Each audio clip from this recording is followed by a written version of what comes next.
You can see clearly in your shots the minority caucus clad in black attire, wearing nose mask and singing and chanting against an attempt by the majority leader, Mahama Ayariga, to react to their initial call for the withdrawal of the letter signed by the clerk to Parliament, which was referred to the Electoral Commission declaring the Kpandai seat vacant.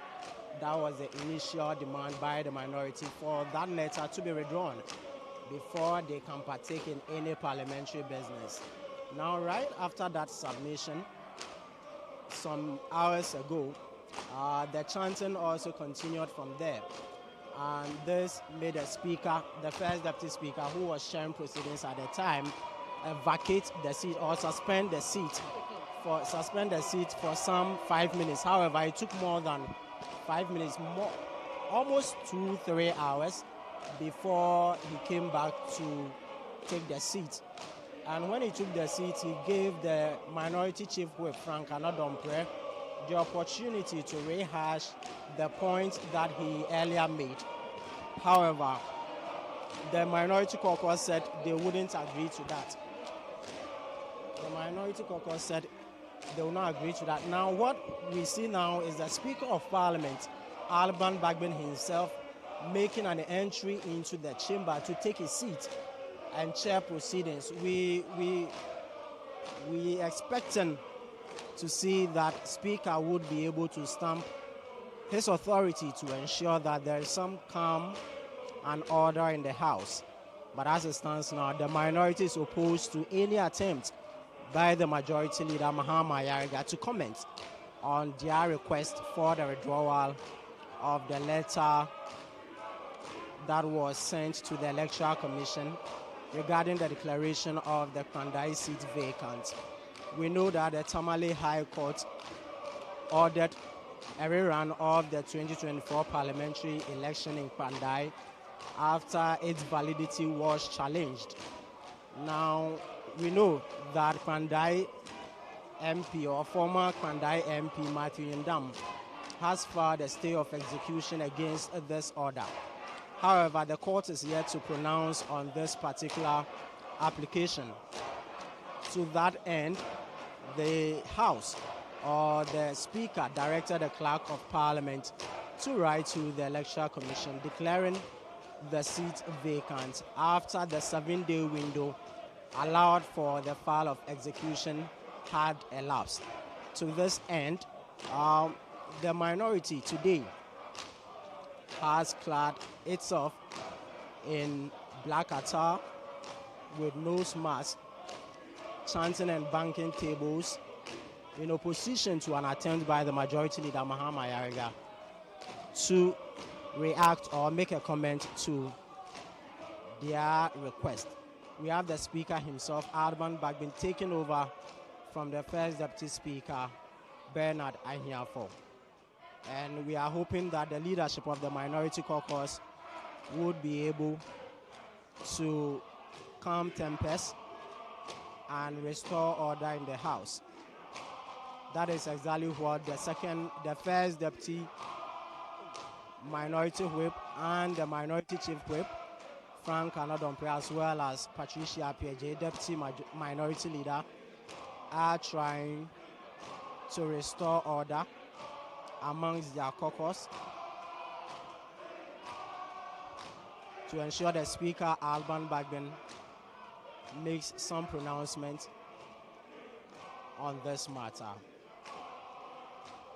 Now, the interesting thing is that while the House was on break, or suspension for that matter, the leadership of the majority caucus was also now trying to marshal its numbers into the House because most of them were not in the chamber to form quorum. And the plan by the minority is to ensure that if the majority insists to conduct business, it will raise the issue of quorum. And that delayed the suspension of the House. That is the plan. So the majority leadership had to marshal a few of its numbers in to ensure that they have the required numbers to conduct business.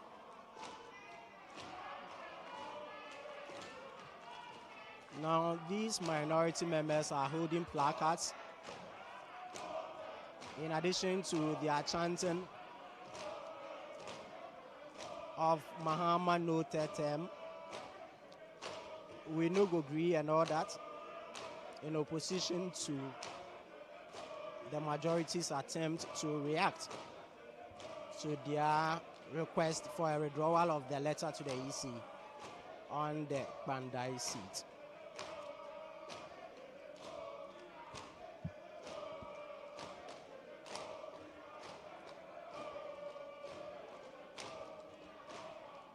So despite the presence of Speaker Alban Bagbin, the minority members are still on with their opposition, their protest, chanting phrases, no one-party state, Mahama no third term, amongst others. Some of their placards also have the inscription, "We want peace in Ghana." Others also read, "CSOs, the media are in the pockets of Mahama," amongst others. Well, fortunately, or fortunately or unfortunately, the protest has come to some end, and we believe that the Speaker, Alban Bagbin, would speak on this matter to ensure that calm is finally restored to the House.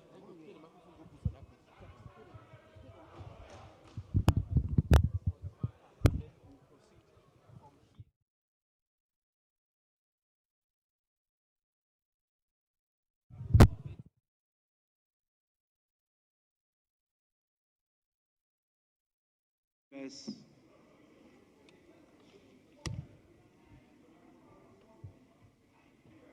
Please let there be order.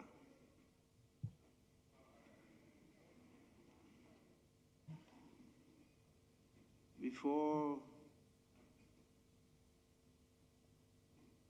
I inquire to know the state of affairs, it's important on your behalf acknowledge the presence of some visitors.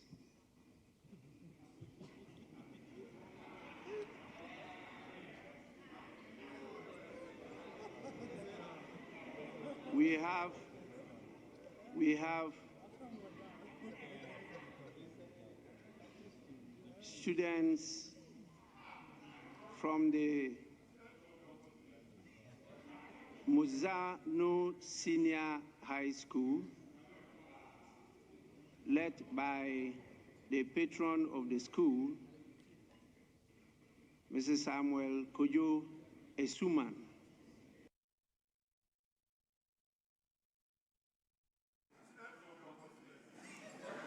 Muzano Senior High School,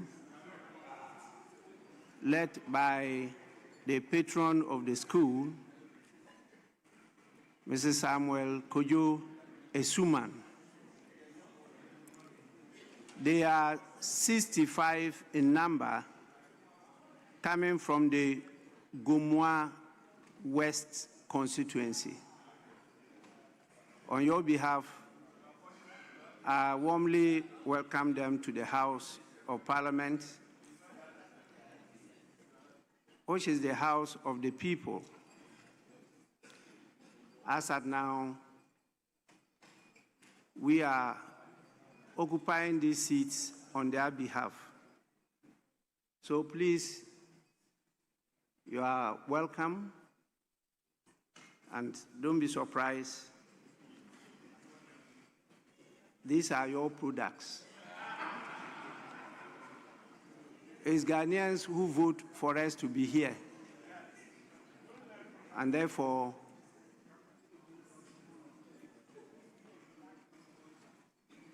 in your seat, we have a few things to do today.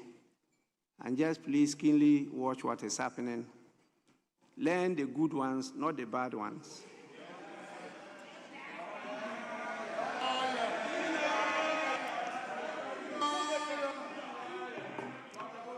Honorable members, may I listen to the leaders to give me a brief of the current situation in the House before I proceed? Yes, Majority Leader and Leader of the House. Thank you very much, Mr. Speaker.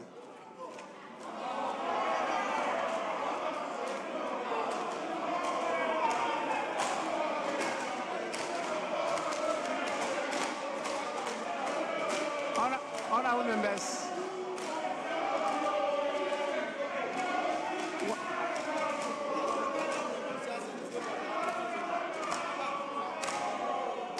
Majority Leader, Majority Leader.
Honorable members,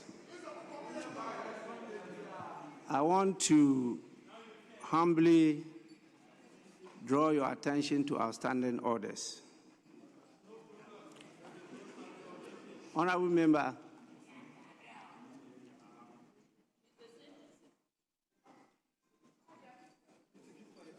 order in the House.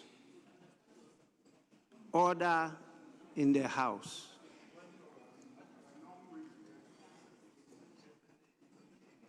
Page 73 of the standing orders. Chair to be heard in silence. Order 1261. The Speaker is responsible for the maintenance of order and observance of the rules of debate in the House. 1262. Whenever the Speaker addresses the House, any member standing shall immediately resume the member's seat, and the Speaker shall be heard in silence. 3. Whenever the Speaker rises in situations of disorder, any member standing shall immediately resume the member's seat.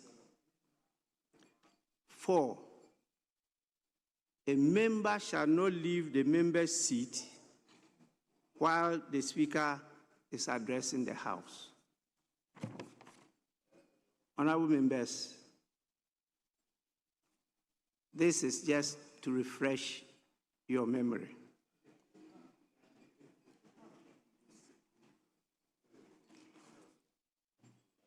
Yes, on Sunday,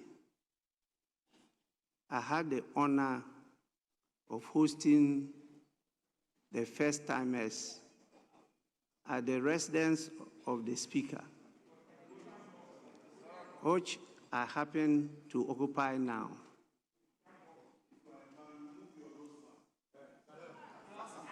Honorable member,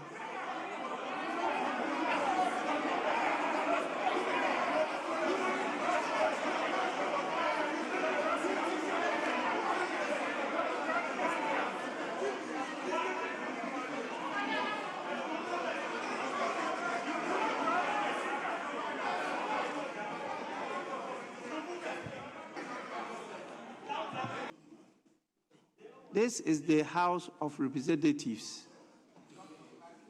This is not the Ghana Armed Forces. The Ghana Armed Forces have only men. In this House, we have men and women. So please, if you are directing questions, use a language that is gender compliant. Honorable members,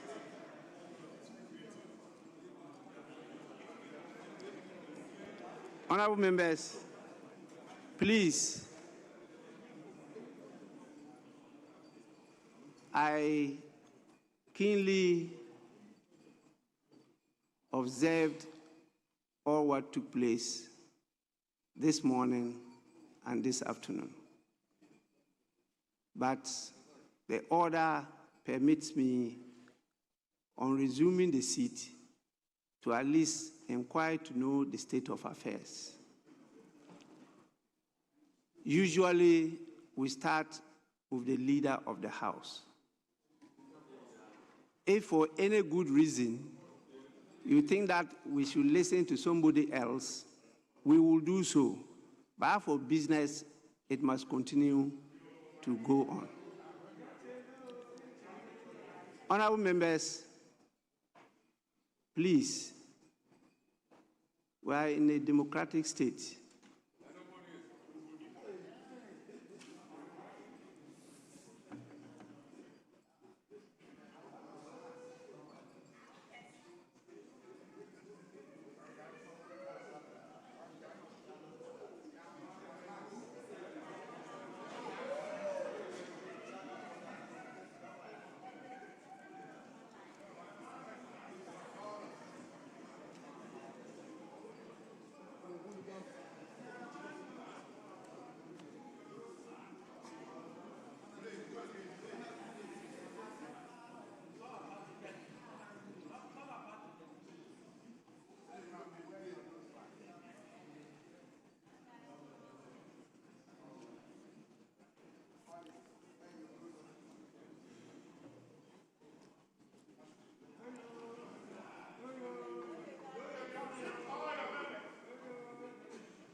Honorable members, once again, I call the House to order.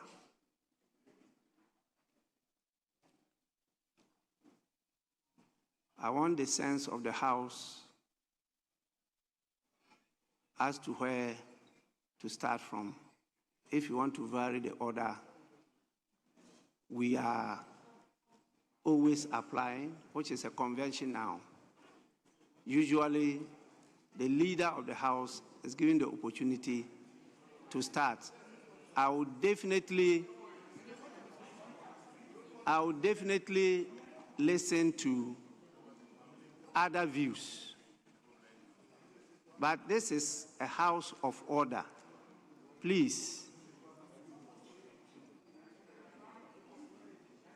Yes, leader of the House.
Honorable members,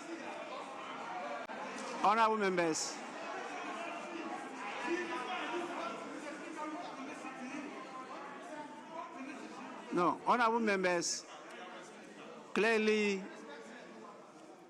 we have a problem. We have to find a solution. I cannot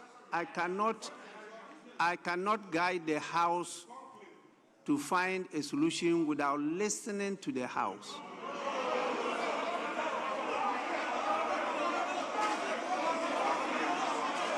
Honorable members,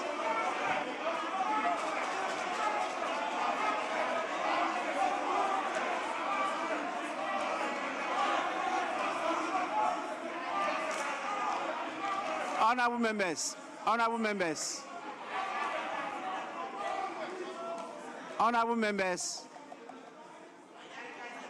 honorable members, please, I know we cannot resolve the problem without a conclave. But I must first know the problem before.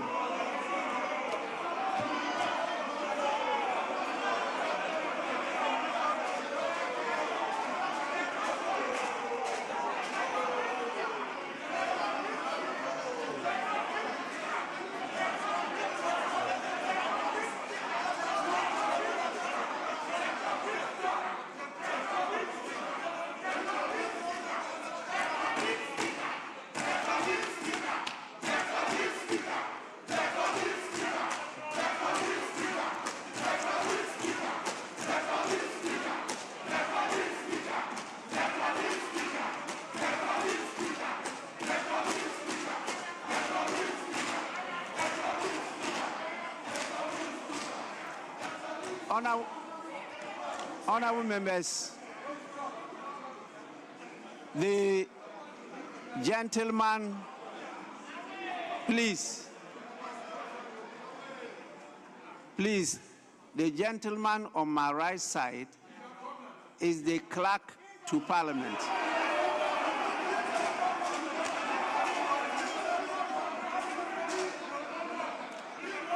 Honorable members, please.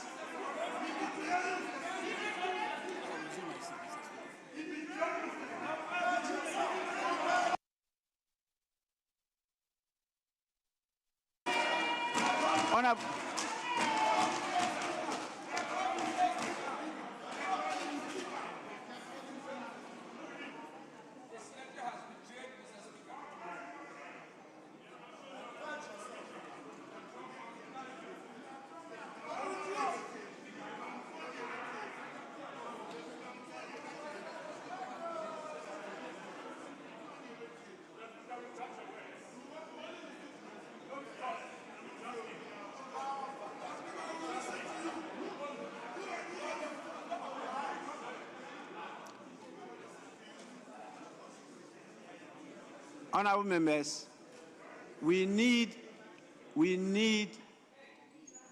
to position ourselves by preparing to have a conclave.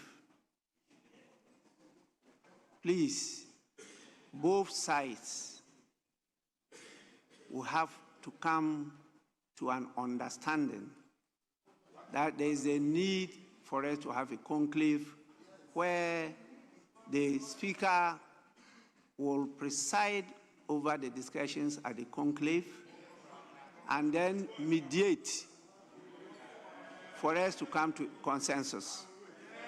So please, I cannot just, after resuming the seat, just suspend sitting again.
conflict.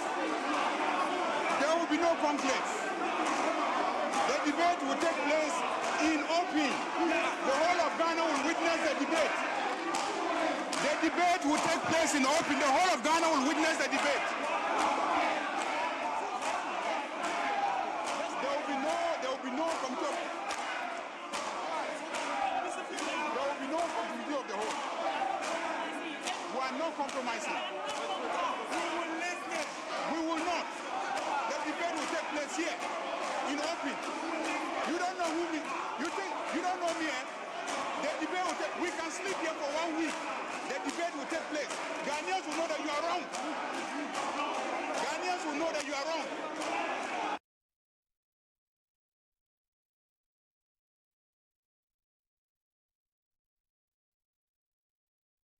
You don't know who me. You don't know me. Eh? The debate will take. We can sleep here for 1 week. The debate will take place. Ghanaians will know that you are wrong. Ghanaians will know that you are wrong.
Honorable members, please, let peace prevail. Please.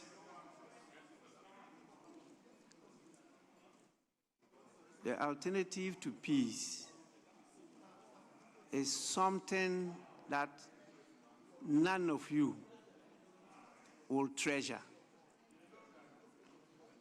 The alternative to peace is nothing that none of you will treasure. So please, let there be peace. We have the orders, and I'm bound to follow the orders. Please, I cannot do anything than to follow the orders, unless you change the standing orders. As at now, what I have before me are the standing orders as presently constituted. And that is what I'm going by. Please, we have to listen to the leader of the House.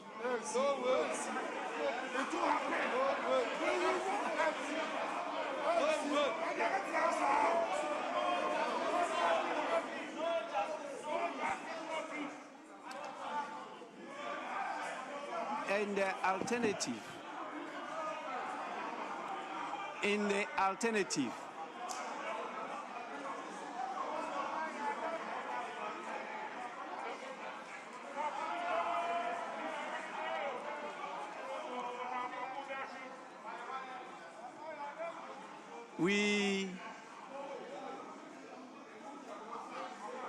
honorable members, because of the nature of the business before the House, the alternative is not, in fact, it's a no-go area. Business must go on today. Yes, in the interest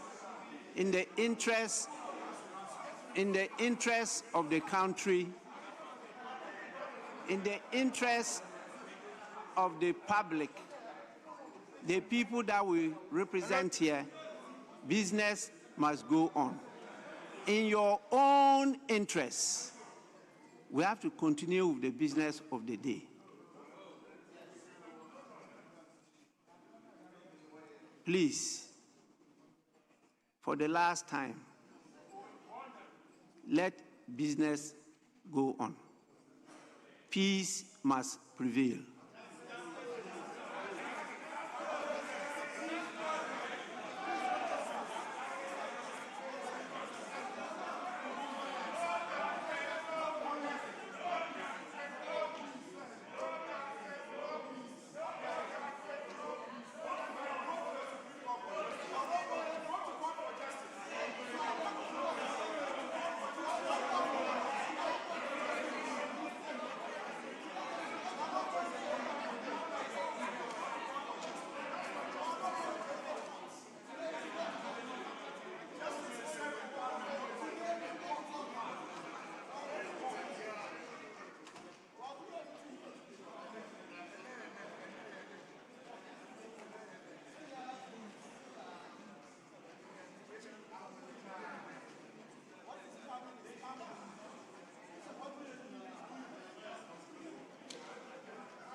It's a confusing system. The tron.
Honorable members,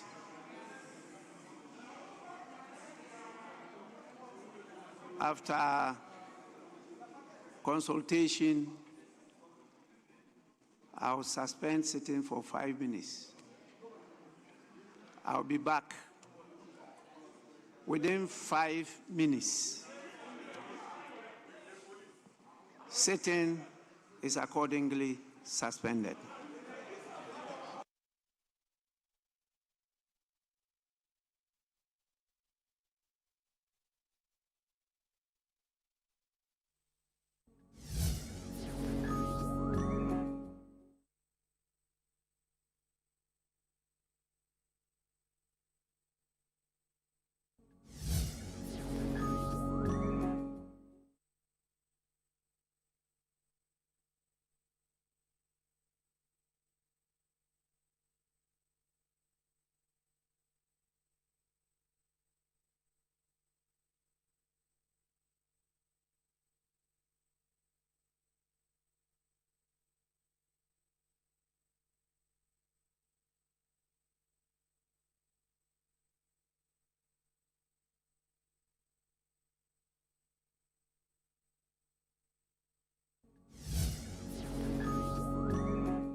Scenes from Ghana's parliament where the minority insists on the withdrawal of the letter notifying the Electoral Commission of the occurrence of a vacancy owing to a court order for the rerun of the Kpandai constituency elections. As it stands now, this letter notifying the EC means that Matthew Nyindam can no longer hold himself as member of parliament for the Kpandai constituency as per the order of the High Court in Tamale. Fred Tejabano is still here with me in studio.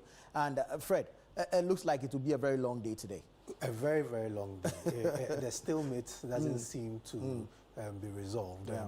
The Parliament, the House resumed thinking that they would have spent over an hour to resolve their problems after the first Deputy Speaker indicated that he wanted to take a 5-minute break and return. It took more than an hour. When the House returned, the Speaker himself, Alban Bagbin, took over the seat, hoping that there would be a way forward with what is happening in the House. But it doesn't look like there's a way forward. The Speaker wanted the House to brief him on exactly what transpired before they took the suspension. And it looked like both sides of the House disagreed as to who would brief the Speaker first, whether it's going to be the majority leader, who is the leader of the House, or the minority side. As we speak, the minority leader is not in town. So you have the deputy minority leader and the chief minority whip, Frank Adompre, leading the minority side.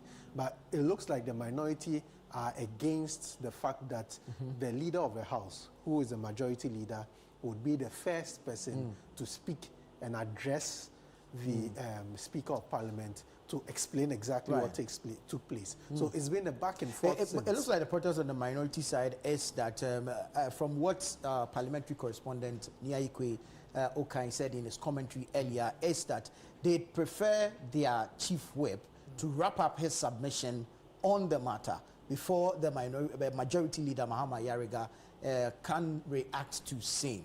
And so it looks like that is the basis or the foundation for their opposition. Because other than that, I don't know for how long they can continue to object or resist attempts by the majority leader to speak on the floor of the House.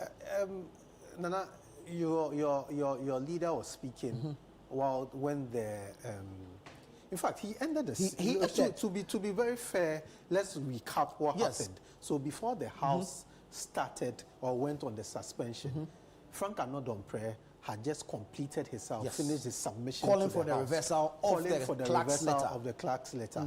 Then Roxin Dafiamako was about to speak when the minority stood up to object and stop him from speaking. That's when the first Deputy Speaker indicated that he wanted to take a suspension. He took that suspension and the House went on some break, about an hour and a half break.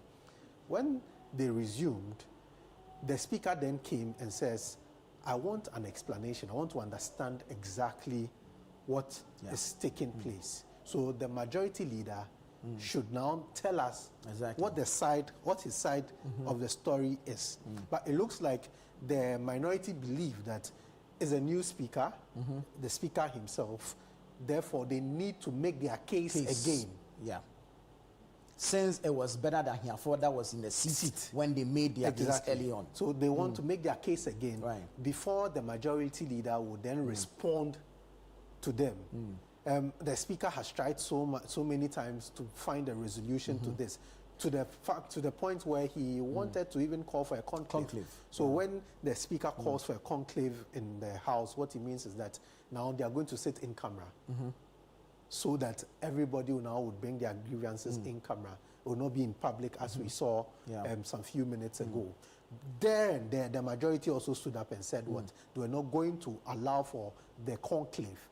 You could hear clearly the majority leader, Ayariga, say that he was not going to allow it.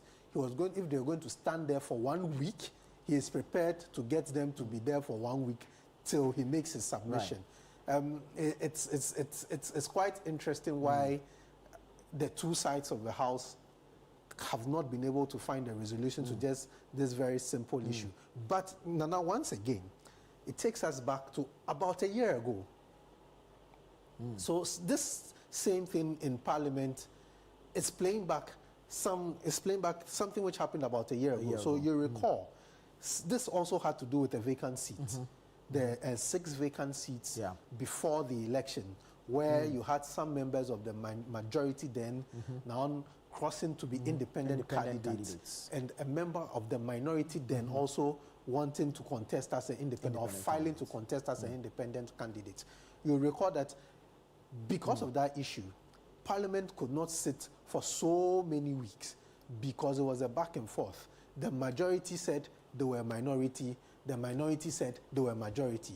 They were not going to allow each side to lead the House. And it looks like it's the same thing playing out here, all because of a vacant seat or a seat which has been declared vacant by Parliament. But Fred, I mean, we know the numbers in the House as it stands now. There's an absolute majority on the side of the NDC members of Parliament in the House. So is it that the minority is being disruptive, or really what is the playbook here? I think it's just to be disruptive, because if it comes to numbers, you are not going to match the majority. And this particular debate is not about voting. True. It's about, it's just a debate as to whether the Parliament took a right decision by writing to the Electoral Commission declaring the seats vacant or not. So it's a debate. And I think what the minority sees is that, look, you could have the numbers, but we could also decide whether things would go on smoothly or not. So if you don't allow us to be heard, we are going to disrupt the whole hearing, and nobody will be heard during the hearing. So I think that's the strategy of the minority in this particular issue, that let us be heard. If you don't want to get us, or you don't allow us to be heard, we are also going to make sure that you will not be heard. So that's what is happening. Right. You know, early in the day, I asked about whether it would have made a difference who the speaker sitting in the chair was when the first boycott happened. And then it was Bernard Ahiafo. I'll come back to this question, but let me go to Parliament. Our parliamentary correspondent, Niaikwe Okai, is joining us live. I'm sure he has an MP or a member of the House. I'm not sure which one. Well, the member of Parliament for Efia, that's Isaac Boamanyako, on standby. So let's go over to Parliament and let's listen to his engagement with the MP.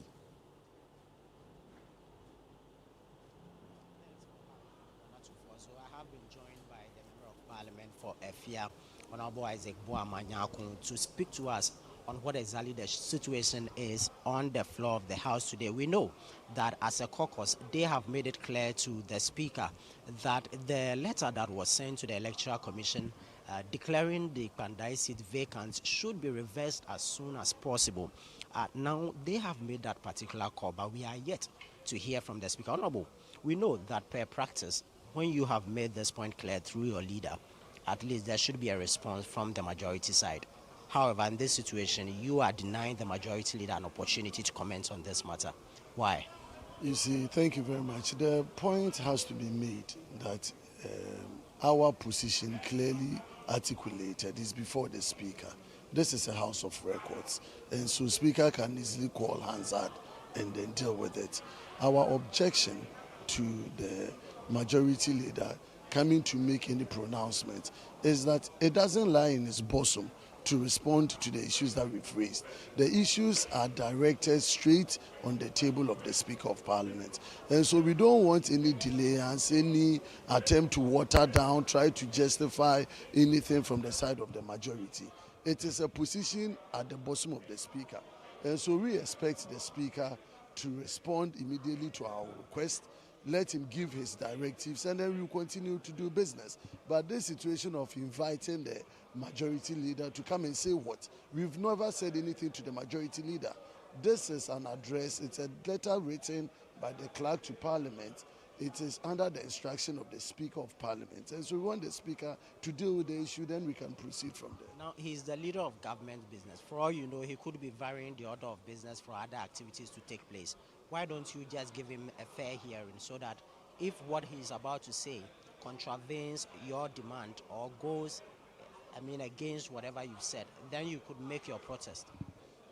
We've always compromised in this chamber. You know, we've supported government business every step on the way. But many a times we felt betrayed by the same leadership on the majority side, who feel like, yes, we can be accommodated, but when they want to do their own thing, they'll proceed and do it. Our position, which is rightly stated, is that this reference is to the Speaker. We don't need majority leader to pass comments or statements around it. Let the Speaker give us his directive, and then we'll continue to hear now the majority leader. But the beauty of it is that Speaker has suspended sitting. We may have invited the leadership. And so when our leaders go to conclave and then discuss with the Speaker, whatever the outcome is, when we are advised by leadership, we comply. On the subject matter in question, we know that the person in focus, Kpandai MP, has filed a stay of execution. Why don't we wait for the order of the court before any further action so that for now business could continue? No, it is exactly the reason we are where we are. The Speaker, in giving a ruling, the last time this issue was brought about the court's judgment, the Speaker ruled that one, he's given a grace period of 1 week, but then if processes are triggered, like the application for stay of execution, amongst others, to quash those decisions, it will serve as a stay. It is clearly in the ruling of the Speaker. So the Speaker indicated that when the person affected, Honorable Matthew Nyindam, files any process, including stay of execution, this stay would amount to a stay of the process. And so we are taken aback why the ruling of the Speaker himself is being taken contrary to the position that he has taken. That now a letter has been written to the Electoral Commission to declare the seat vacant. It is not in consonance with the determination. Is it not because the seven-day window period has elapsed? But we have found the processes. There's a process for stay of execution at the High Court and at the Court of Appeal. And in the Speaker's ruling, he said that when those applications are in force, it serves as a stay. So once the Speaker is seized with these facts, it is very, very surprising that the clerk to Parliament would write that letter to the EC declaring the seat vacant. What will be the state of business for today? It's all about compromise. It's about one understanding the other and letting us know that why are we in haste? Even in the matter of Jachikwesi that they raised, was there a declaration to declare the seat vacant? We didn't have any declaration. They allowed him to fight his battle in court until the court made the final determination, and then they went for a rerun. There was no declaration of vacancy. So why are we making a declaration of vacancy today? We have precedents to guide us. Jachikwesi was in court. He was not coming to Parliament, or he would come. But the end product is that the court process was fully exhausted before a final rerun was made. So if we have these applications before the court, why are we in a hurry to declare the seat vacant. And that is what I'm saying, that write-up is contrary to the Speaker's own ruling, as he declared to this House. And that's what we have drawn is that, after all, the Speaker is human, and to err is human. So I'm sure when they go into conclave and all these facts are put before him, the needful will be done. But we will not allow ourselves to be cowed and to be bullied just because we don't have the numbers. And then when we know that this House, which is a house of law, which is a parliament that passes law, will be acting in direct and blatant disregard to the law, that will not happen. Now, your leadership is in a conclave meeting, as you rightly stated. Should there be an agreement that business should continue so that we put this matter on hold for now? As a group, are we going to see some compliance from your side? Oh, once our leadership comes to brief us and then we agree with that same position, we would comply with whatever our leadership and what we had indicated, which is the withdrawal of the letter to EC. So the letter need not be written, but there should be a firm commitment that there will be a withdrawal so that the court process can continue and then business can continue from there.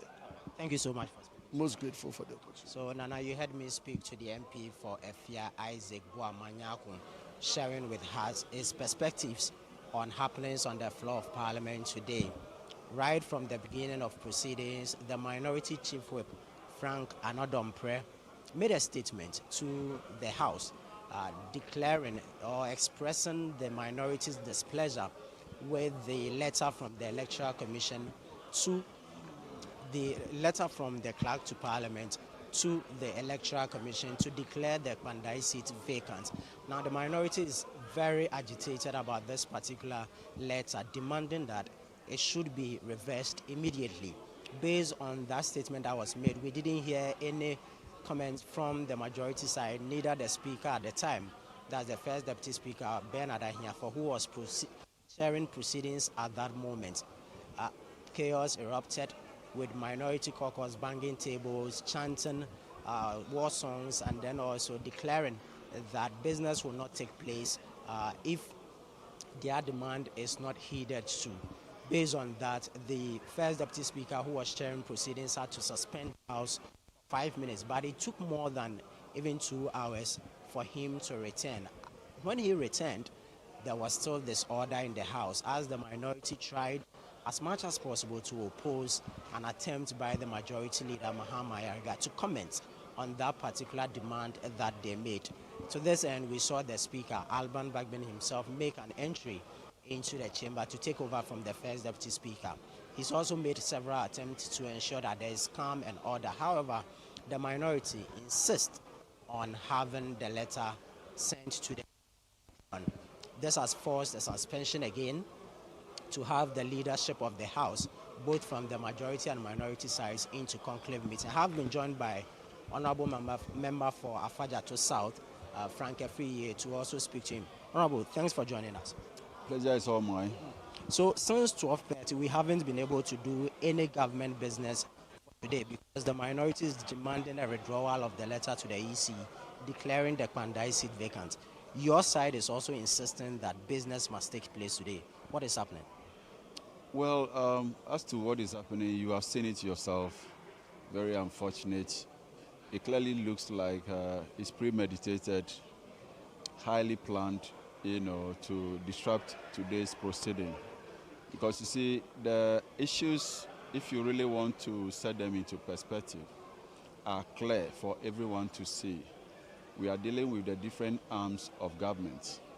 The judiciary has made a proclamation, which proclamation points to a rerun of a parliamentary election held in Kpandai.